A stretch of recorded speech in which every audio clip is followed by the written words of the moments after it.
Now we are going to start detailed study of male reproductive system, the structure and the functioning. जैसा हम जानते हैं जितने भी रिप्रोडक्टिव ऑर्गन्स हैं वो सब एब्डोमिनल रीजन से रिलेटेड हैं, जिसमें से कुछ रिप्रोडक्टिव ऑर्गन्स जो हैं वो एब्डोमिनल कैविटी के अंदर हैं और कुछ रिप्रोडक्टिव ऑर्गन्स बाहर एब्डोमिनल वॉल की सरफेस पर, जिन्हें हम बोलते हैं external genitalia. Like in male these are penis and scrotal sac, that is simply known as scrotum. और इसी स्क्रोटम के अंदर रखे होते हैं टेस्टिस. हालांकि ये टेस्टिस एम्ब्रियोनिक लाइफ में बनते थे कहाँ? एब्डोमिनल कैविटी में.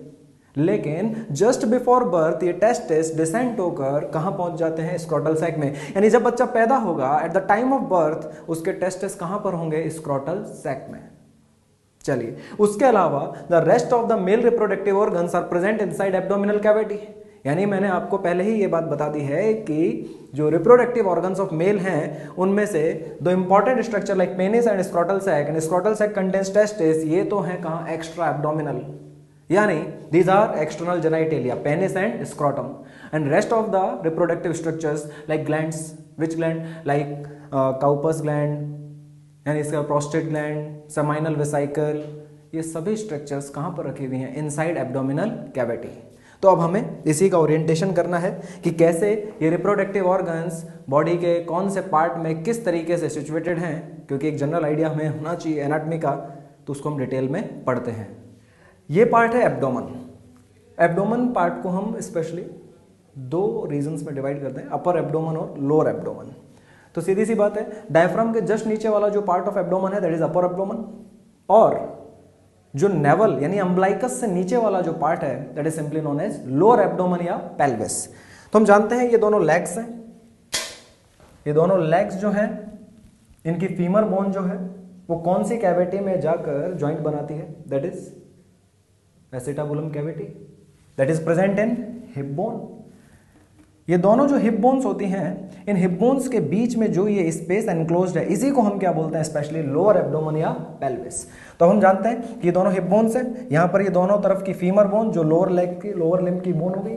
अब देखिए, ये जो दोनों हिप बोन्स के बीच का space that is lower abdominal cavity, या इसी को बोलते हैं पेल्विक कैविटी, और इसी के नीचे यहाँ पर आके एब्डोमन हो जाता है खत्म. और इस रीजन को हम बोलेंगे एब्डोमिनल फ्लोर या पेल्विक फ्लोर. तो इसका मतलब अब ये हुआ कि कुछ सेक्स ऑर्गन तो इस कैविटी के अंदर रखे हुए हैं जिन्हें बोलेंगे इंटरनल सेक्स ऑर्गन, और कुछ सेक्स ऑर्गन इस पेल्विक फ्लोर के बाहर सरफेस पर एक्सटर्नली अटैच्ड हैं जिनको हम बोलेंगे एक्सटर्नल जेनाइटेलिया. जिसमें दो इंपॉर्टेंट स्ट्रक्चर्स यहाँ पर हमारे पास, एक तो ये स्ट्रक्चर जो कि पेल्विक फ्लोर पे जस्ट इंफीरियरली स्किन की pouch like structure scrotal sac, और इसी स्क्रोटल सैक के सुपीरियरली और इंटीरियरली मिड लाइन पर प्रेजेंट होता है पेनिस. तो these are external genitalia of male. अब देखिए, इस स्क्रोटल सैक के अंदर मैंने यहाँ पर रिप्रेजेंट किए हुए हैं दो टेस्टिस, लेकिन मैंने आपको पहले भी मेंशन किया था कि ये दोनों टेस्टिस का जो फॉर्मेशन एब्डोमिनल कैविटी में हुआ था, कब? एम्ब्रियोनिक लाइफ में. लेकिन मैंने ये भी मेंशन किया कि जस्ट बिफोर बर्थ ये टेस्टिस जो हैं ये डिसेंट होकर कहां पर आ गए थे? स्क्रोटल सैक में. तो इस प्रोसेस को थोड़ा सा हम जानते हैं कि भाई एब्डोमिनल कैविटी में एम्ब्रियोनिक लाइफ में जब ये टेस्टिस फॉर्म हुए तो अभी ये स्क्रोटल सैक में आएंगे कैसे? कोई ना कोई तो पाथवे होगा जो एब्डोमिनल कैविटी को और स्क्रोटल सैक को कनेक्ट कर रहा होगा, and these pathways are known as inguinal canals. Each side of scrotal sac is connected to the abdominal cavity through inguinal canal. Inguinal canal simply है क्या? ये inguinal canal anterior abdominal muscles के बीच का gap है, और इसी gap के थ्रू ये टेस्टिस एम्ब्रियोनिक लाइफ में यानी जस्ट बिफोर बर्थ डिसेंट होकर कहां पर आ जाते हैं? स्क्रोटल सैक में. यानी जब बच्चा पैदा होगा at the time of birth उसके टेस्टिस कहां पर होंगे? स्क्रोटल सैक में. तो चलिए, हम जान चुके हैं डिसेंट का मतलब. अब उसका पाथवे भी हम जान चुके हैं कि कैसे ये टेस्टिस डिसेंट होकर के इस पाथवे के थ्रू कहां पर पहुंचेंगे. एक छोटी सी टर्म आती है, कई बार ऐसा होता है कि जब बच्चा पैदा होता है उसके टेस्टिस डिसेंट होकर स्क्रोटल सैक में नहीं आ पाते हैं. इसका मतलब वो टेस्टिस कहां रह गए? वो रह गए एब्डोमिनल कैविटी में. इसका मतलब क्या हो गया? Failure of decent. एंड जो ये हिडन टेस्टिस अगर एब्डोमन में ही रह गए हैं, ये डिसेंट होकर स्क्रोटल सैक में नहीं आए, तो इस कंडीशन को हम बोलते हैं cryptorchidism. What is the meaning of crypto? Crypto means hidden. Orchi, orchi word stands for testis. तो क्रिप्टोर्किडिज्म मींस हिडन टेस्टिस, और हिडन टेस्टिस का मतलब वो कहां छुपे रह गए, कहां पर हिडन है? Inside the abdominal cavity. यानी वो डिसेंट होकर स्क्रोटल सैक में नहीं आए जिन्हें आ जाना चाहिए था बर्थ से जस्ट पहले, लेकिन बच्चा पैदा हो चुका है और अभी भी उसके टेस्टिस कहां रखे हुए हैं? एब्डोमिनल कैविटी में ही. तो इसे बोलते हैं फेलियर ऑफ डिसेंट, और इस कंडीशन को नाम दिया जाता है क्रिप्टोर्किडिज्म या अनडिसेंडेड टेस्टिस। तो अब इसका क्या मैनेजमेंट है?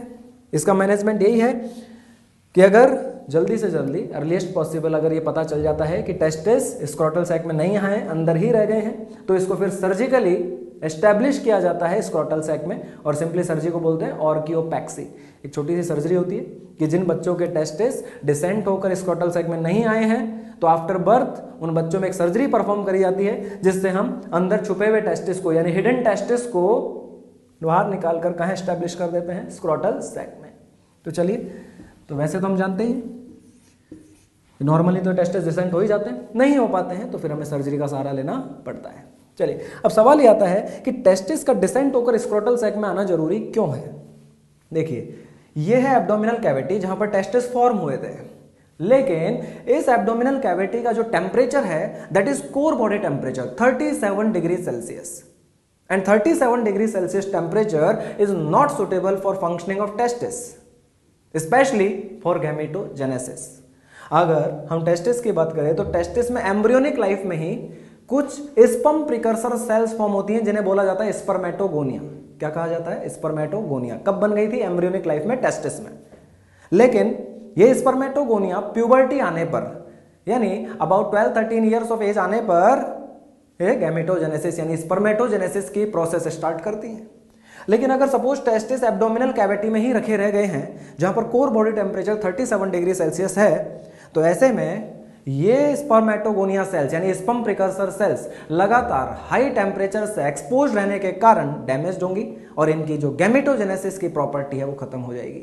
यानी अगर कोई टेस्टिस लंबे समय तक एब्डोमिनल कैविटी में ही रखा रह गया तो फिर उसके अंदर फ्यूचर में गैमेटोजेनेसिस पॉसिबल नहीं होगा। और साथ ही साथ ऐसे टेस्टिस जो लगातार हाई बॉडी टेम्परेचर से एक्सपोज रहेंगे तो उसकी वजह से उनमें कैंसर होने की, मैलिग्नेंसी होने के भी चांसेस बहुत ज्यादा बढ़ जाते हैं। इसलिए टेस्टिस का डिसेंट होकर स्क्रोटल सैक में आना जरूरी है, क्योंकि scrotal sac extra abdominal pouch of skin है जहां पर टेम्परेचर कोर बॉडी टेम्परेचर से लगभग 2 to 3 डिग्री सेल्सियस कम होता है, और that is suitable for testis. The functioning of testis, जिसके लिए स्पेशली हम बात करेंगे गैमेटोजेनेसिस की। हाँ, लेकिन अब यहां पर एक और बात आती है, क्या ये बॉडी का हाई टेम्परेचर टेस्टिस के फंक्शंस को कंप्लीटली अफेक्ट करेगा? नहीं, पार्शियली अफेक्ट करेगा। पार्शियली अफेक्ट करने का मतलब ये है कि कुछ फंक्शन अफेक्ट होंगे और कुछ नहीं होंगे। तो देखिए, टेस्टिस के दो मेन फंक्शन है, एक तो ये गैमेटोजेनेसिस कर रहा है यानी स्पर्म प्रोड्यूस कर रहा है, और दूसरा ये एंडोक्राइन स्ट्रक्चर भी है जो हार्मोन प्रोड्यूस करता है। तो अब देखिए, अगर टेस्टिस एब्डोमिनल कैविटी में ही रह जाते, सपोज ये डिसेंट नहीं होते, तो फ्यूचर में क्या होता?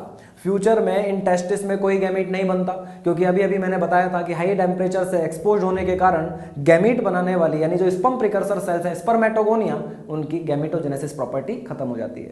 तो इसका मतलब ये गैमेटोजेनेसिस वाला फंक्शन जो है ये टेम्परेचर से अफेक्ट हुआ, लेकिन क्या इस हाई टेम्परेचर से टेस्टिस का एंडोक्राइन फंक्शन अफेक्ट होगा? नहीं होगा।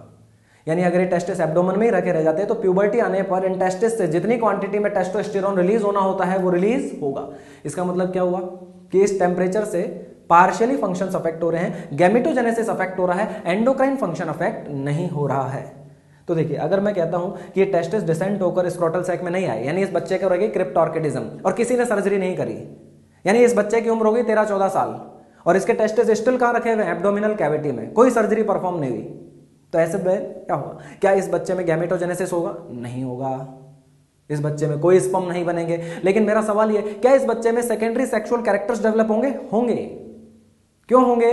क्योंकि टेस्टिस चाहे एब्डोमिनल कैविटी में रखे हों चाहे स्क्रोटल सैक में रखे हों, उनके एंडोक्राइन फंक्शन पे कोई इफेक्ट नहीं पड़ता है। तो एब्डोमेन में भी अगर टेस्टिस रह जाते तो उससे टेस्टोस्टेरोन रिलीज होता और उससे सेकेंडरी सेक्सुअल कैरेक्टर डेवलप होते। लेकिन फंक्शन कौन सा अफेक्ट हुआ? स्पर्मेटोजेनेसिस। तो बेसिकली ये टेस्टिस डिसेंट होकर स्क्रोटल सैक में क्यों आए हैं? For suitable temperature for spermatogenesis. और एक रिस्क आपको बता ही दिया मैंने कि अगर ये अंदर जाते तो एडिशनल एक रिस्क और बढ़ जाती, क्या कि टेस्टिस में कैंसर होने के चांसेस बढ़ जाते। तो अब बेसिकली यहां पर इस टेस्टिस का डिसेंट होना एक प्रोसेस जो कब होती है? Just before birth. तो टेस्टिस एम्ब्रियोनिक लाइफ में कहां बने? एब्डोमिनल कैविटी में। Just before birth in inguinal canals के थ्रू डिसेंट होकर कहां पहुंच गए, स्क्रोटल सैक में। यानी जब बच्चा पैदा हुआ टेस्टिस कहां मिलेंगे, स्क्रोटल सैक में। लेकिन मैंने बोला कि कभी कभी ये डिसेंट नहीं हो पाता, यानी डिसेंट फेलियर हो गया, तो ऐसी कंडीशन में टेस्टिस कहां रखे रह जाएंगे, एब्डोमिनल कैविटी में। जिससे क्या दिक्कत होगी कि अगर ये टेस्टिस एब्डोमिनल कैविटी में ही रखे रह गए तो इनमें ना तो आगे गैमेट्स बनेंगे और साथ ही साथ कैंसर के रिस्क बढ़ जाएगी। इसलिए आफ्टर बर्थ ऐसे बच्चों की सर्जरी करके हमें उस टेस्टिस को कहां का एस्टेब्लिश करना होता है, स्क्रोटल सैक में। तो that is the importance of descent of testis.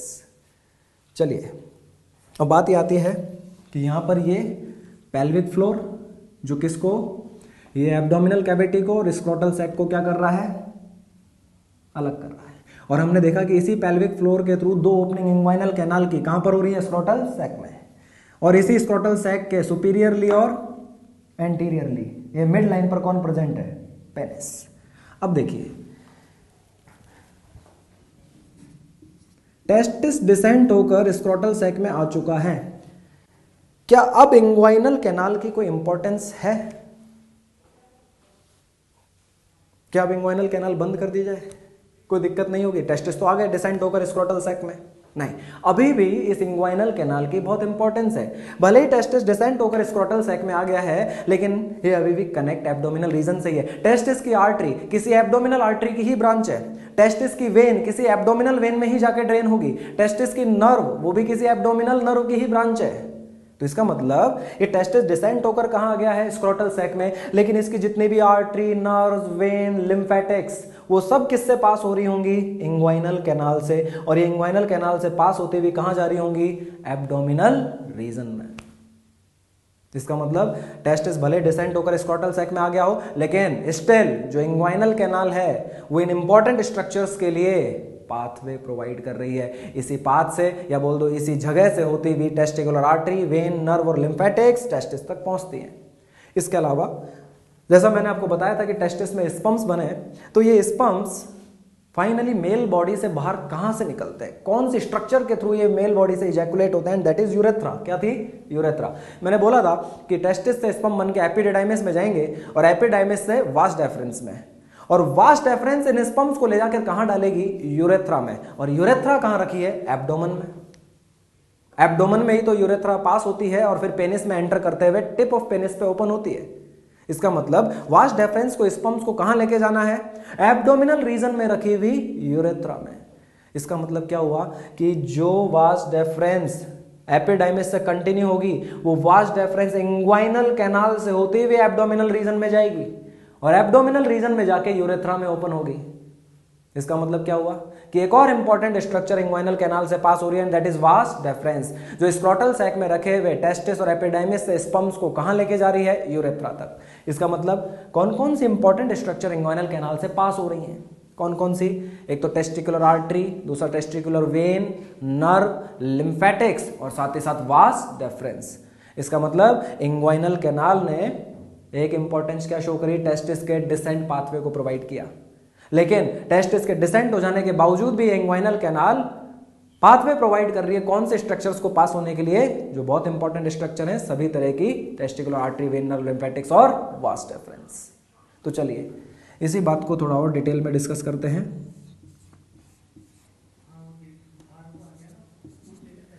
ये है abdominal region, lower abdominal cavity है, ठीक है। इस एब्डोमिनल रीजन के अंदर रिप्रोडक्टिव ऑर्गन्स तो होंगे लेकिन साथ ही साथ यूरिनरी ऑर्गन्स भी होंगे। देखिए यहाँ पर ये क्या है, ये है यूरिनरी ब्लैडर। चलिए बताइए, यूरिनरी ब्लैडर में ऊपर से कौन आकर ओपन हुई, ये ऊपर से आकर ओपन हुई यहाँ पर यूरेटर, जो कहां से आ रही है, किडनी से। और इसी यूरिनरी ब्लैडर से नीचे की तरफ क्या कंटिन्यू होगी, यूरेथ्रा। ये यूरेथ्रा ओपन होगी। अब ये जो यूरेथ्रा यूरिनरी ब्लैडर से निकली है, ये नीचे की तरफ डाउनवर्ड्स रन करेगी, यानी टुवर्ड्स पेल्विक फ्लोर, और उसके बाद पेल्विक फ्लोर पर आकर ये यूरेथ्रा आगे की तरफ टर्न होगी और पेनिस में एंटर होकर पेनिस में ट्रैवल करेगी और टिप ऑफ पेनिस पे आकर ओपन होगी। तो इस तरीके से ये यूरेथ्रा अभी कहां रन कर रही है, फिलहाल ये रन कर रही है एब्डोमिनल कैविटी में। अब कहां पहुंच गई, पेल्विक फ्लोर पर, और पेल्विक फ्लोर पर आने के बाद ये किस में एंटर हो गई, पेनिस में, और कहां आकर ओपन हुई, टिप ऑफ पेनिस पर। तो दिस इज मेल यूरेथ्रा। तो देखिए अभी मैंने आपको बताया था कि टेस्टिस से जो स्पर्म बने वो स्पर्म एपिडाइमिस में जाएंगे और एपिडाइमिस से वास डेफरेंस में, वास्ट डेफरेंस इन स्पर्म्स को ले जाके कहां डालेगी? यूरेथ्रा में। यूरेथ्रा कहां ट्रेवल कर रही है? एब्डोमिनल कैविटी में। तभी तो वास्ट डेफरेंस को एब्डोमिनल कैविटी में आने की जरूरत है, तभी तो वो स्पर्म्स को कहां डाल पाएगी? यूरेथ्रा में। लेकिन ये वास्ट डेफरेंस इस यूरेथ्रा में किस तरह से स्पर्म को डालती है, कौन से स्ट्रक्चर्स के साथ कंबाइन होती है, कहां पर ये यूरेथ्रा में ओपन होती है, ये सारी चीजें हम डिटेल में देखेंगे फर्दर डायग्राम्स के साथ। लेकिन अभी बेसिक बात हमें जानने की है, वो ये है कि ये एब्डोमिनल रीजन, एब्डोमिनल कैविटी जिसके अंदर रखे हुए ऑर्गन्स, इंटरनल ऑर्गन्स, और जो बाहर सरफेस पे रिप्रोडक्टिव ऑर्गन्स अटैच्ड हैं, दीज आर एक्सटर्नल जेनिटेलिया, जिसमें पेनिस और स्क्रोटल सैक। स्क्रोटल सैक में रखे हुए हैं टेस्टिस, जहां से स्पर्म्स को फाइनली वास्ट डेफरेंस लेकर इंग्वाइनल कैनाल से होते हुए कहां ले जाके डालेगी? यूरेथ्रा में। कैसे? ये अभी हम सीखते हैं। लेकिन अब यहां से पहले हमें स्क्रोटल सैक के स्ट्रक्चर को समझते हुए आगे बढ़ना है। पहले हम स्ट्रक्चर को डिटेल में समझेंगे और उसके बाद टेस्टिस में बने हुए स्पर्म्स को वास्ट डेफरेंस के थ्रू कहां ले जाकर ओपन कराएंगे? यूरेथ्रा में। चलिए